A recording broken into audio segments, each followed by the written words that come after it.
Okay, next question. That's all right. Just somebody, I whoever, think just grab. Okay. Oh my gosh, there's so many. Ooh, okay. What is the best way to apologize / mend relationships when you make a mistake? And then there's another little. If they don't reciprocate when you apologize, is it best to cut your losses and walk away? I love the desire to apologize and mend a relationship. It's super important.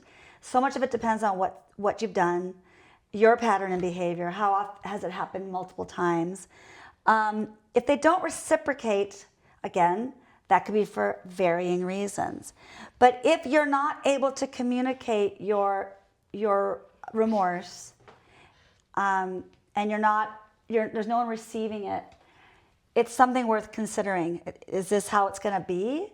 Is it because of what you've done that bad, or is this person just that what's the word I'm looking for? Words are failing me. Okay. Stuck in their ways and not able to. Stubborn. Thank you. Gosh. So that's a really tricky question. So much of that depends on what they're apologizing for. Yeah. And how often that mistake has happened before, and how they communicate with that person in the first place. Yeah. But what is the best way to apologize is to be totally and completely honest. Do it in person. Yes. Oh my gosh. Communicate. Yeah. And if you're not even sure of what you've done, just say, I'm sorry for whatever I have done to contribute to making you unhappy. Please articulate that to me. Please tell me so that I can make it better. Yeah. And I think when you're apologizing and you're not sure exactly what you have done, I think ask them, and then you have. I think that's, if you're really ready to apologize and move on with this person, then reflect on what you did, why'd you do that. And I think that can, and then maybe have a second apology addressing that. I don't know. Well, the key for sure is to move forward, not backwards. I always say, don't go back and rehash everything. Just say, can we clean this slate? What I did was wrong. I didn't mean to do it, or I wasn't thinking, whatever it might be. Please, can you forgive me? And can we move forward? Moving back, all it does is bring back horrible feelings. And if that person's not willing to forgive completely, they're not letting go of it either. And that's a problem. Yeah. I just for me, if I'm receiving an apology and someone is saying I'm sorry for whatever I've done, I feel that's a throwaway of an apology. That's lack of accountability. You're that's not the really way I'm interpreting it. Yeah. So, but I mean, it's different for everyone. Right, but so when is it best to cut your losses and walk away? When you're I have tried everything, and I don't know what I can do to make you happy. That's big red flag. Yeah, for sure. So cut your losses and walk away. Again, you're single. This is all about being single. You can. You can. Yeah. All right. I have a feeling we've already jumped into episode 2. What are the 3 most important things to look for in your significant other? Oh, I think I remember answering this. Their values, what they value most. Their listening skills. Sense of humor, super important. I probably already said more than 3, but no, that was 3. Values, things but all of them, I was about to say more. All of them are things that you want. At least one of those should be something that you can both work for you. You don't have to have all the same interests. My husband and I don't have all the same interests, but our values are identical. So that makes it easy for us to stay happily married. For sure. Even though he might say, I want to do that. And I'm I'd rather do that. That's okay. We figure it out. But you want somebody with strong conviction, strong character. Yeah. Yeah. Same. Yeah, I totally get that. I think same values is really important to me. But also humor is really. I was gonna say that. I think being able to just banter and not take yourself too seriously. Exactly. Yeah. I also look for that, and then just overall kindness. Yep. Yeah. Thoughtfulness, having a servant's heart. That's a big one. Wanting to do for others. Yeah, but when I say humor also, I don't just mean like someone that I think is funny, like someone that thinks I'm funny too. I think, honestly, I'm just Okay, you're funny. I will attest to that. I think a lot of the time though, like boys don't like to say that girls are funny, which red flag, but I think so something that I know I'm looking for is like someone that thinks I'm funny. Yeah, like hilarious. Because So- that shows me that you're confident in yourself. Right. Yeah. No, it's so true. Yeah. That's And a it really reflects strong back onto reflection you. on them. Yeah. Okay, what do we got? I just did that one. Are you serious? Oh, no, you did. Thank you. We did do Sorry. like a count of like. When is the best time to get into a legitimate relationship? Oh man, I remember this one. What are you gonna say? I don't think there's a good time. That's what I was in- gonna. Yeah. I mean, the In a when. legitimate is like Leg- maybe. Right. Everyone's The different. when is so dependent upon the couple. Yes, your age might factor in. Yes, how long you've known each other might factor in. Maybe your circumstances, but it totally depends on the individuals. Yeah. Was it the best time for me to get in a legitimate relationship when I was about to graduate high school? No, but we talked about timing already. It happened when it did.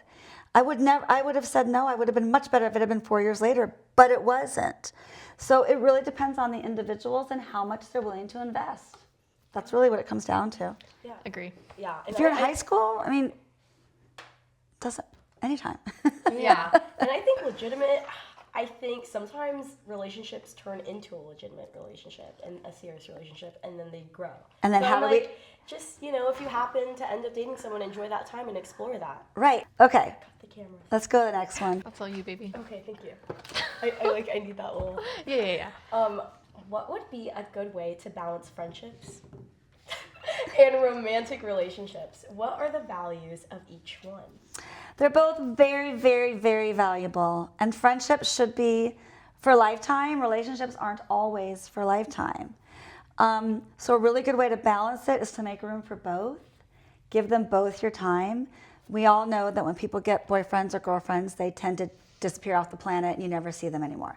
That's not healthy. Healthy, you're both like, healthy No, would be I'm with you. healthy would be a nice balance of I will spend this amount of time with my boyfriend, this time with my girlfriends. I will bring them all together when I can. Oh, yeah. When my husband and I were dating, his best friends, who are still his best friends, became my best friends, and I was me and the boys half the time, and that was okay. And then, but I also, when they were playing poker or playing golf, I did my own thing with my friends. If you're confident with yourself, you're not clamoring to be with this person. You love every minute you get, but you're also okay with being apart. Yeah. And your friends should also be the same. Your friends, in the beginning, your friends should understand this is new, give them the time. But, now we're a couple of months in. Can you hang out with us? So if you're balancing it well and you're confident in your relationship with both these people, you should be able to make time for both. Yeah. For sure. And I think that,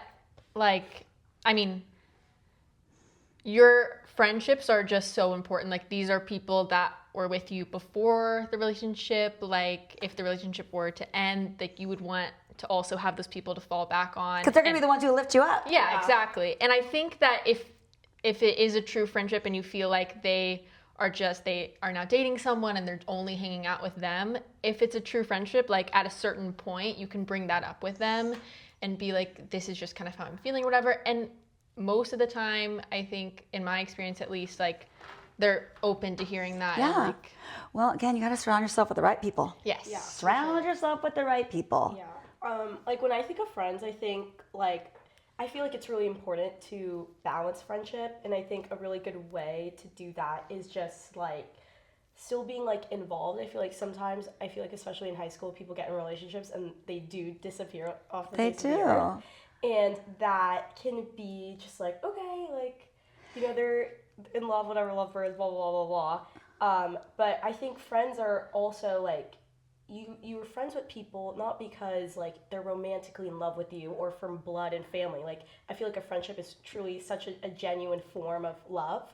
So I think just just noticing how much you're hanging out with one person and your friends Yeah. and You learn have to balance. you have to And- foster all of and- them. and All those sometimes- relationships need your time. Yeah, and then also like bringing both together too. You don't have to have it like separated. Absolutely. Yeah.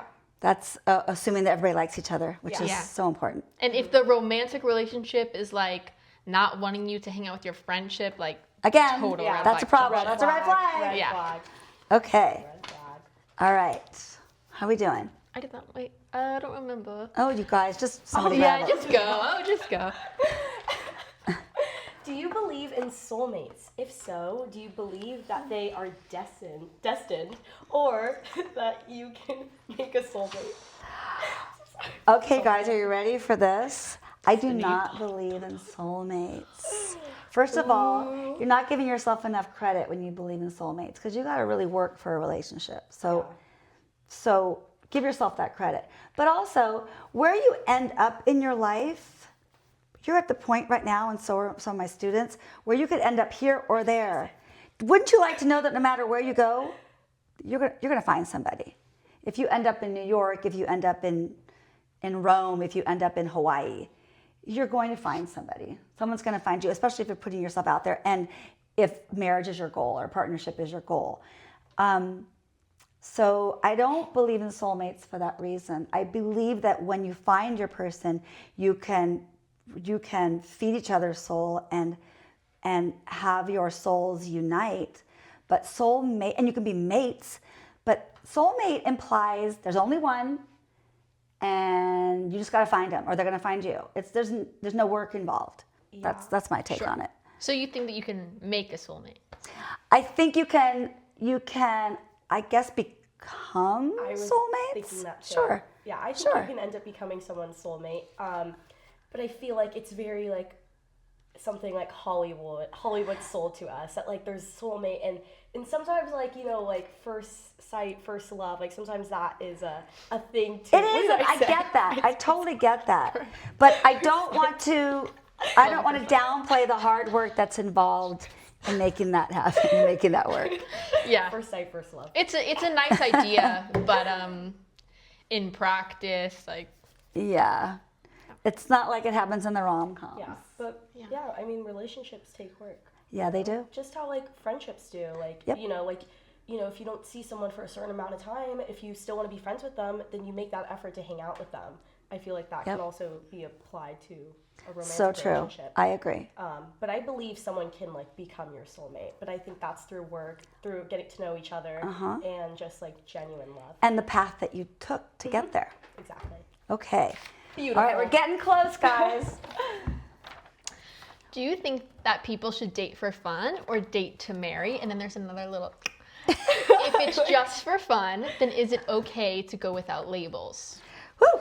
This goes back to defining dating. Yes. Okay?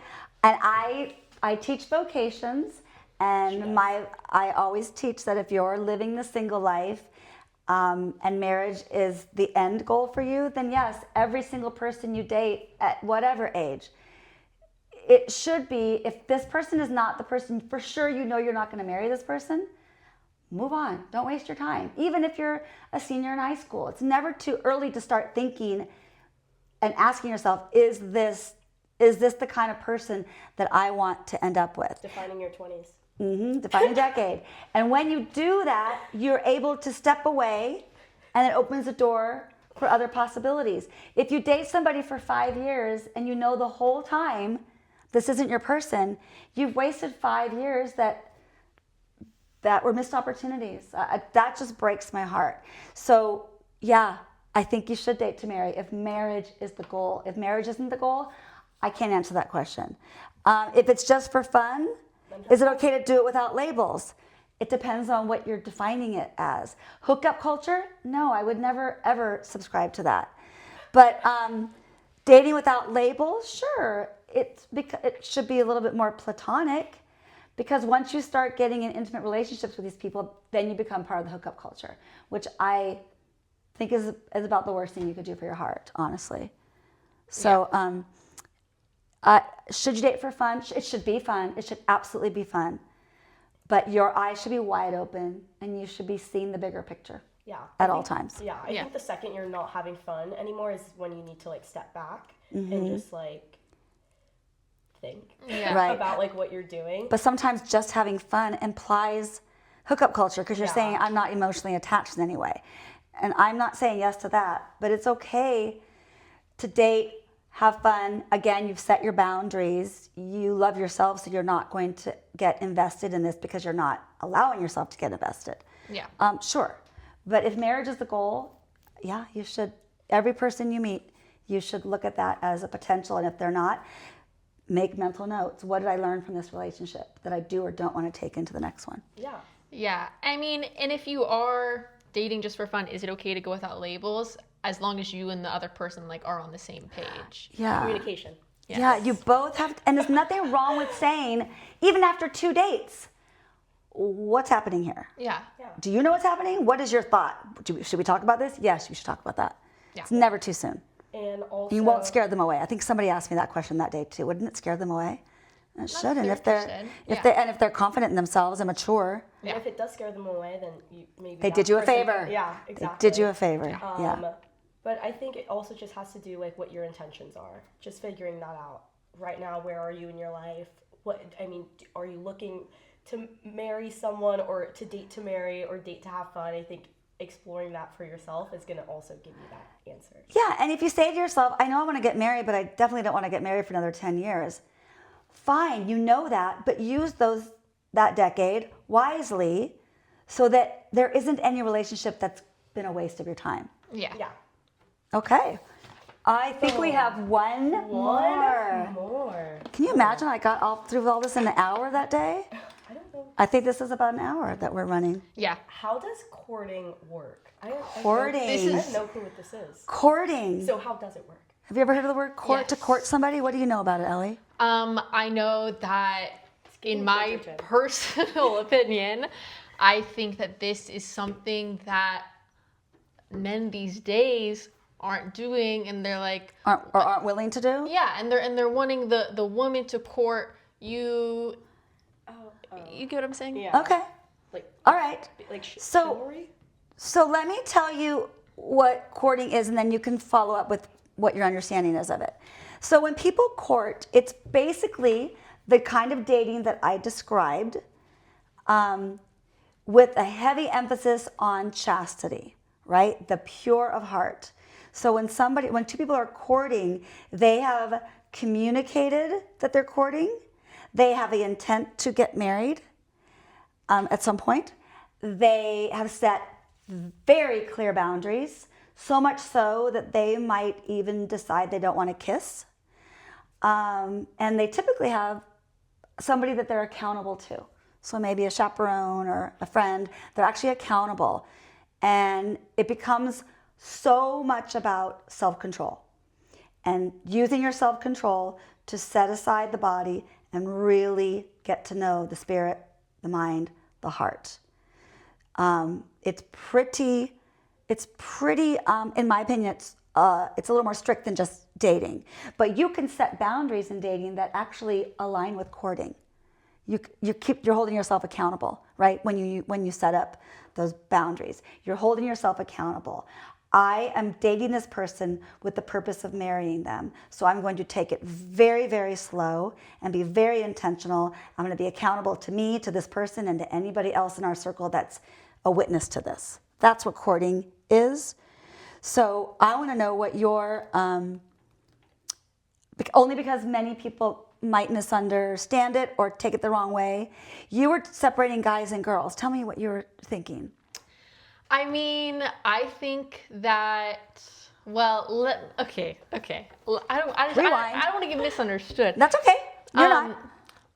You know, obviously, I believe in female empowerment, and I think that women should do whatever.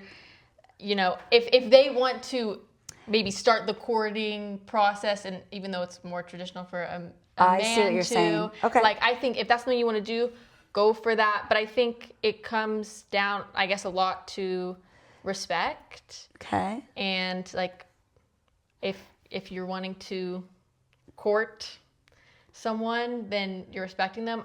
I guess I was separating the two because I guess more traditionally, it's like a man would come to That's you. what I'm hearing. So that's what I'm hearing. I think a lot of people probably think this, which is why I wanted you to share that. Courting oftentimes is misunderstood. It sounds like a gender role scenario. Is that what you're thinking? Yeah. Where the woman is submissive. Sure. Is that kind of what you're thinking? A little. I wouldn't say submissive. I would just say like maybe not initiating. Okay.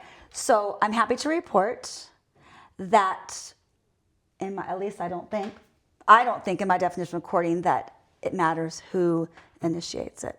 I mean, as long as on the the ski lift. Sorry, you said no more ski lifts, but it's like Is courting like I'm still trying to. It's dating in an intentional way where a marriage is the end goal. Like you are, okay. but you're taking it very slow. I remember in your class you showed like hugging and you did like an A hug. There's like a where you don't Or the side hug. That's what popped up in my head when you're Funny. hugging someone. So that's people who like are an setting A the specific boundaries where they're Yeah. saying we are allowing ourselves to do this and we are not allowing ourselves to do this. I just saw a cute little wedding video yesterday of a couple who saved their very first physical contact, a kiss, for their wedding day. And the whole crowd witnessed it and it was beautiful. That was a choice they made. Does it have to be like religious? No, I do not think it has to be religious at all. No. Courting, who knew that we'd end with that topic? Wow, but this is what the kids are asking these days. I'm going to call it because I'm thinking we've been here a while. It's getting dark outside. I want to thank my very special guests for being here today. Thank you, Ellie. Thank you. Thank you, Maddi. So much fun. We might have to do it again sometime. This will be a 2-part episode, so enjoy them both. And thanks everyone for being here. Thanks, guys. Thanks. Bye. Bye.